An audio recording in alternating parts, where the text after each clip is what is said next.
हज़रत उमर दिन को तख्त हुकूमत पे बैठते थे और उनका तख्त को सोने जबरजत का नहीं था, मस्जिद नबवी की चटाई थी और सारा दिन वहां बैठ के लोगों की बातें सुनते।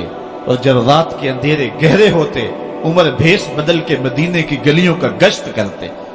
कहा तुम्हारे घर से धुआं निकल रहा है और बच्चे रो रहे हैं, उनको खाना क्यों नहीं देती? कहने लगी उमर की जान को रो रही। उमर के पांव तले से जमीन निकल गई। कहा क्या हुआ? कहा 3 दिन से हमारे यहां खाने के लिए कुछ नहीं है, रोजाना बच्चे रोते हैं और मैं हंडिया के अंदर पत्थर डाल करके नीचे से आग डालती रहती हूं कि बच्चे इंतजार कर करके सो जाएंगे, कम वक्त सो भी नहीं रहे और वो पत्थर पकेंगे भी क्या, और मैं उमर की जान को रो रही हूं। हजरत उमर का कलेजा दहलने लगा। फौरन पलटे, वापस बैतुल माल में आए, घी का एक कनस्तर लिया, आटे की बोरी ली, मिर्च मसाला जात बहुत कुछ उठाया, अपने कंधे पे रखा, बोरी अपनी कमर पे लादी। उमर बैतुल माल से निकले तो आपके खादम असलम ने देख लिया, आगे बढ़ा, कहा मेरे आका मैं उठाता हूं। उमर की आंखों में आंसू है। कहा असलम कयामत के दिन मेरा बोझ उठा लोगे? कहा कयामत के दिन तो अपना अपना बोझ उठाना पड़ेगा। कहा उमर को आज अपना ही उठाने दो। हजरत उमर वो घी का कनस्तर और वो आटे की बोरी सर पे उठाए हैं और उस खातून के घर जाते हैं और दस्तक देते हैं। वो जब देखती है उसकी जान में जान आ जाती है। कहा जल्दी जल्दी आटा गूंदो, और उमर सब्जी काटने लग जाते हैं।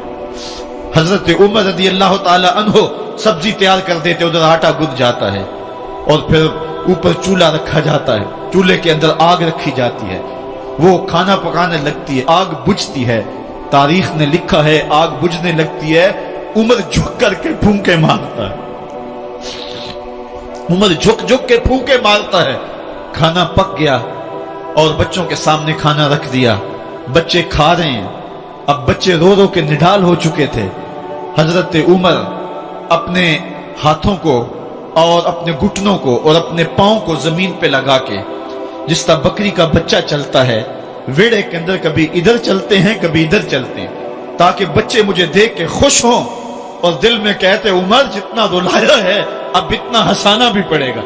तो कभी उमर अमीरुल मोमिनीन, ये मैं किसी आज के जो है वो लोगों के वोटों पे मुंतखब होने वाले हुक्मरान की कहानी नहीं सुना रहा, मैं उस उमर की कहानी सुना रहा हूं जो 23 लाख मुरब्बा मील का हुक्मरान है, आधी दुनिया का बादशाह है। हजरत उमर जो है जिस तरह बकरी का बच्चा चलता है, इस तरह अपने हाथ और अपने घुटने जमीन पे टेक करके जो है वो इस तरह चलते हैं। बच्चे उमर को देख के मुस्कुराते हैं। जब बच्चे मुस्कुराने लगे तो हजरत उमर ने उस खातून से कहा बुढ़िया उमर को माफ कर दे। उसने कहा तू इतनी हमदर्दी क्यों करता है? कहा उमर बेचारा बड़ा फंसा हुआ है, फिक्र है उसको यरमूक को, फुस्तात हुलवान की, जब फतह है मिस्र तो तैयारी है ईरान की, आते जाते वफद से मुलाकात भी करता होगा और शब को मालूम हालात भी करता होगा, कांटों में उलझी हुई बेचारे की जान है, नींद उसको भी आती है, आखिर वो इंसान है, मेरी बहन उमर को माफ कर दे। उसने कहा ना ना उमर की बात मेरे सामने न कर, कयामत का दिन होगा, उमर का गिरेबान होगा और मेरा हाथ होगा। जब उसने ये बात कही तो उमर बर्दाश्त न कर सके, बच्चों की तरह बिलक बिलक कर रोने लगे। कहा वो बदनसीब उमर तेरे सामने है, आज ही कहला जो कहना है, कयामत के दिन मुझे माफ रखना। उसने कहा तू उमर है? कहा बदनसीब उमर तेरे सामने खड़ा हूं। मेरे उमर कहते हैं अगर दजला के किनारे एक बकरी का बच्चा भी प्यासा मर गया उसका हिसाब भी उमर से लिया जाएगा। हजरत उमर निकले यरूशलेम में, एक ऊंट है एक गुलाम है, कभी वो सवार होता है कभी आप बारी मुकर्रर की है। जब करीब पहुंचे यरूशलेम के तो उमर की बारी नकेल पकड़ने की और गुलाम की बारी ऊपर सवार होने की आ गई। गुलाम ने कहा आका मैं मर्जी से अपनी बारी छोड़ता हूं, आप आ जाएं, दुश्मनों के मफतूहा इलाके में आ रहे हैं, ताजा ताजा इलाका फतह हुआ है, इस्लाम की शान और शौकत जाहिर हो। उमर ने कहा इस्लाम की शान और शौकत ऐसे जाहिर नहीं होती है, अपनी बारी पे तुम बैठोगे, अपनी बारी पे मैं बैठूंगा। लोग मुंतजर खड़े हैं, दूर से जब देखा कहा इसकी हैबत से कांपते थे हम, ये तो कोई हबशी लगता है, रंग काला है, होंठ मोटे हैं, इससे तो ज्यादा हसीन इसका गुलाम है जो आगे आगे चल रहा है। حضرت ابو عبیدہ نے کہا دھوکہ کھا رہے ہو، ہمارا آقا وہ نہیں ہے جو اونٹنی کے اوپر سوار ہے، ہمارا آقا وہ ہے جو لگام تھامے آگے آگے چل رہا ہے۔